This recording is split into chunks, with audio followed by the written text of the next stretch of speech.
नमस्कार र स्वागत छ सबैलाई आजको यस क्लासमा। आज हामी हेर्दैछौँ पाइथनको रिकर्सन इन फंक्सनको बारेमा। So what is recursion? Recursion is actually a very very important thing जुन हाम्रो पाइथनमा एकदमै युज भइरहेको हुन्छ, एकदमै सिरियस प्रोग्रामहरुमा चाहिँ यो युज भइरहेको हुन्छ। सो रिकर्सन भनेको चाहिँ वास्तवमा के हो भने जस्तै मैलेसँग एउटा फंक्सन छ रे, मसँग के छ फंक्सन छ, त्यो फंक्सन भित्र मैले फेरि कुनै फंक्सनलाई बोलाएँ भने त्यसलाई भन्छ रिकर्सन।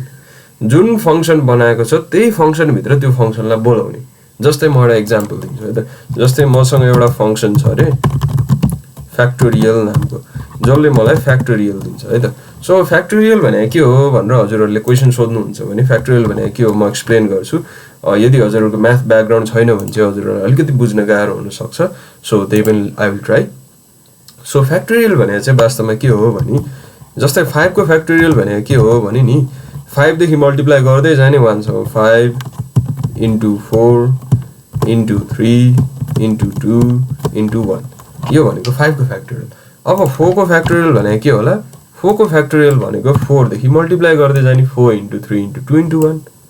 अनि 3 को फ्याक्टोरियल भनेको 3 into 2 into 1, 4 लाई पनि हटाइदिने। यो भने चाहिँ के हो? 3 को फ्याक्टोरियल भयो है।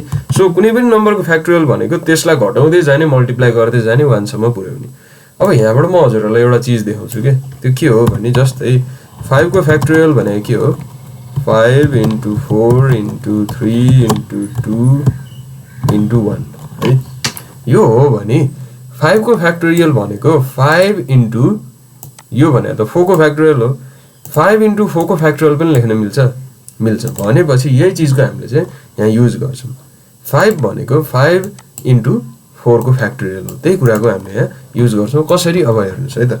सो फर्स्टमा बाइ डेफिनेसनबाट यदि n को भ्यालु 0 छ भने रिटर्न 1 भनेर लेख्छु। किनभने 0 को फ्याक्टोरियल चाहिँ जहिले पनि 1 हुन्छ रे के। अनि फ्याक्टोरियलको रिप्रेजेन्टेसन चाहिँ यो हो है। यसलाई भन्छ 0 को फ्याक्टोरियल। 0 को फ्याक्टोरियल 1 हुन्छ। अनि 1 को फ्याक्टोरियल पनि 1 हुन्छ। अनि 2 को फ्याक्टोरियल कति हुन्छ? 2 को फ्याक्टोरियल हुन्छ 2 into 1 है। अनि 3 को फ्याक्टोरियल कति हुन्छ? 3 को फ्याक्टोरियल हुन्छ 3 into 2 into 1। यसरी यो हुँदै जान्छ है। सो यो चाहिँ हाम्रो फ्याक्टोरियल भयो। अब त्यसो भए 0 को फ्याक्टोरियल 1 हुन्छ भने मैले यदि 0 छ भने रिटर्न 1 गराउन मिल्छ है। अनि त्यसैगरी n को भ्यालु 1 छ भने मैले के रिटर्न गराउन मिल्छ? मैले रिटर्न गराउन मिल्छ 1 नै। किनभने 1 को फ्याक्टोरियल पनि कति हुन्छ? 1 नै हुन्छ। अनि त्यस बाहेक अरु छ भने चाहिँ मैले के रिटर्न गराउँछु भने n into n को फ्याक्टोरियल। अघि भने जस्तै 5 को फ्याक्टोरियल भनेको 5 into 4 को फ्याक्टोरियल हो भनेपछि n को फ्याक्टोरियल भनेको n into n minus 1 को फ्याक्टोरियल हो। अब फ्याक्टोरियल त हामीलाई कुन फंक्सनले दिन्छ? माथिको फंक्सनले दिन्छ। सो माथिको यो फंक्सनले फ्याक्टोरियल दिन्छ भने यही फंक्सन यहाँ भित्र हामीले कल गर्छौं के हो। यही हो रिकर्सन भनेको। माथि जुन फंक्सनको नाम छ त्यो फंक्सन भित्रै कल गर्ने। मैले लेख्छु फ्याक्टोरियल। ओके। सो यो माथिको फंक्सन भयो र फंक्सनलाई हामीले यहाँ कल गर्दियौं। कसरी कल गर्दियौं? n into factorial of n minus 1। यसरी चाहिँ हामीले फंक्सनलाई कल गर्यौं है। सो कल गरिसकेपछि अब मैले यसलाई रन गर्न सक्छु। रन गरेपछि हजुरहरुले चाहिँ यसको फ्याक्टोरियल आएको देख्न सक्नुहुन्छ। जस्तै मलाई फ्याक्टोरियल 4 फाइन्ड गर्नु पर्यो रे। ओके। फ्याक्टोरियल 4 को भ्यालु हामीले हेर्न सक्छौं रन गरेर। सो रन गर्दाखेरि यहाँ हामीलाई एरर भनिरहेको छ। किन एरर भन्यो होला त भनी किनभने मैले यहाँ रिटर्न गर्न बिर्सेँ नि त। एल्स लेखिसकेपछि रिटर्न लेख्नुपर्छ अनि n into n को फ्याक्टोरियल। अब मैले सेभ गरेँ तब मैले रन गर्दाखेरि सायद चल्नुपर्छ। सो एकचोटी यो डिलिट गरेर फेरि चलाऊँ है। सो चलाइसकेपछि अब हामीले हेर्न सक्छौं फ्याक्टोरियल 4। सो फ्याक्टोरियल 4 मा हामीलाई अझै अब प्रिन्ट गर्नुपर्छ मैले है। किनभने प्रिन्ट नगरिकन त यसले हामीलाई त देखाउँदैन हैन। अब मैले सेभ गरेँ। अब प्रिन्ट गरिसकेपछि हेर्न सक्नुहुन्छ 24। सो 24 भने मिल्छ कि मिल्दैन चेक गरौँ एकचोटी। 4 3 जा 12, 12 2 जा 24 मिल्यो। अब फ्याक्टोरियल 5 छ भने नि फ्याक्टोरियल 5 छ भने अब रन गरौँ त ल। सो 120 यो पनि मिल्यो। अनि फ्याक्टोरियल 3 को चेक गरौँ त ल। फ्याक्टोरियल 3। सो फ्याक्टोरियल 3 पनि मिल्यो। भनेपछि आज हामीले रिकर्सन भन्ने चीज पढेर चाहिँ एउटा एकदमै ठूलो फंक्सन बनायो।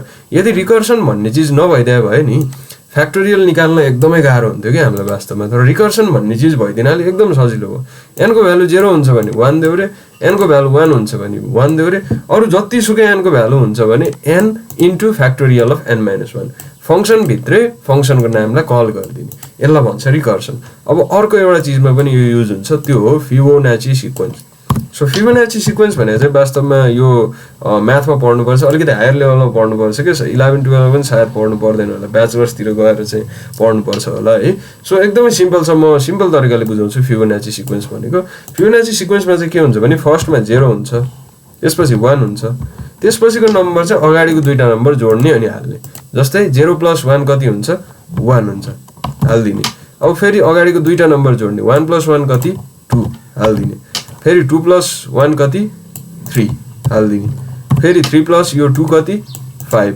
हाल्दिने फेरि 5 + 3 कति 8 8 + 5 13 यसै गरी यो चाहिँ सिक्वेन्स रन हुँदै जान्छ यसलाई भन्छ फिबोनाची सिक्वेन्स है त एकचोटी हामी उसमा पनि हेरौँ न त फिबोनाची सिक्वेन्स चाहिँ ओके फिबोनाची नम्बर भनेर मैले लेखेँ त्यो भनेपछि बुझिन्छ है सो यो म यो साइडमा जान चाहे त के भन्दो रहेछ यसले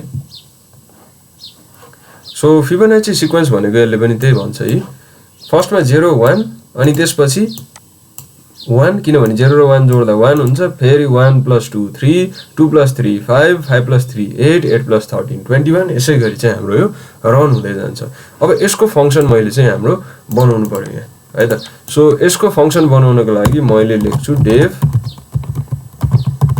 फिबोनाची भनेर लेखेँ फिबोनाचीमा n भन्ने चीज मैले हालेँ अब फिबोनाची सिक्वेन्समा म एकचोटी यहाँ फेरि लेख्न चाहन्छु फर्स्टमा 0 हुन्छ 1 हुन्छ त्यसपछि कति हुन्छ 1 हुन्छ त्यसपछि 2 हुन्छ त्यसपछि 3 हुन्छ त्यसपछि 5 हुन्छ त्यसपछि 8 हुन्छ त्यसपछि 13 हुन्छ त्यसपछि 21 ओके यहाँसम्म मैले लेखेँ है यति लेखिसकेपछि नि अब मलाई एउटा कुरा थाहा छ के हो भने यदि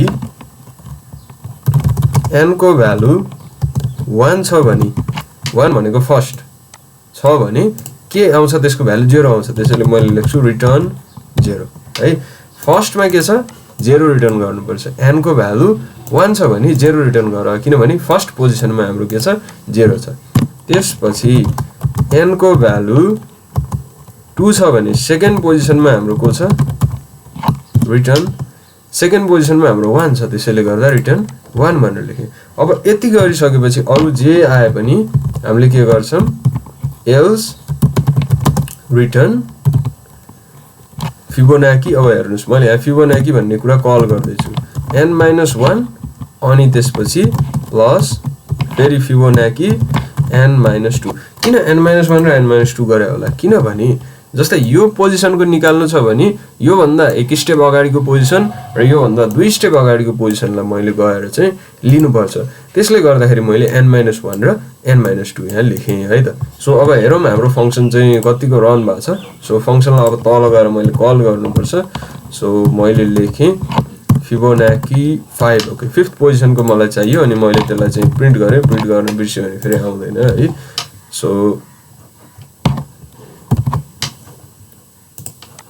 ओके प्रिन्ट गर्न बिर्स्यो भने आउँदैन सो मैले यसलाई रन गरेँ रन गरिसकेपछि हाम्रो फिफ्थ नम्बरमा 3 आयो गनेर हेरौँ त 1 2 3 4 5 फिफ्थ नम्बरमा 3 नै छ अब फिफ्थ पछि सेभेन्थमा हेरौँ त सेभेन्थमा हाम्रो के देखिँदो रहेछ सो सेभेन्थमा हाम्रो 8 देखियो सेभेन्थ नम्बरमा हाम्रो 8 नै छ नाइन्थ नम्बरमा हाम्रो 21 आउनुपर्छ हेरौँ के गर्दो रहेछ यसले सो नाइन्थ नम्बरमा हाम्रो 21 आयो भनेपछि फिबोनाची नम्बरलाई पनि हामीले यसरी बनाउन सक्दो रहेछौं यदि रिकर्सन भन्ने चीज पाइथनमा नहुने भइदिया भए त हामीलाई त सारै गाह्रो हुन्थ्यो फिबोनाची निकाल्नको लागि त्यसैले गर्दाखेरि यस्तो फ्याक्टोरियल अनि यो फिबोनाची यस्तो चीजहरु चाहिँ हाम्रो रिकर्सनबाट आउँछ अब हजुरहरुलाई म एउटा होमवर्क दिन्छु कुनै रिकर्सनको युज गरेर कुनै पनि यस्तो 5 वटा अरु चीजहरु हजुरहरुले सल्भ गर्नुस् र मैले के सल्भ गरे भनेर एकचोटी कमेन्टमा पनि लेख्नुस् यो टपिक मैले सल्भ गरे भनेर पनि हजुरहरुले चाहिँ लेख्न सक्नुहुन्छ है त सो आजको लागि रिकर्सनको क्लास यति नै भयो हस् धन्यवाद नमस्ते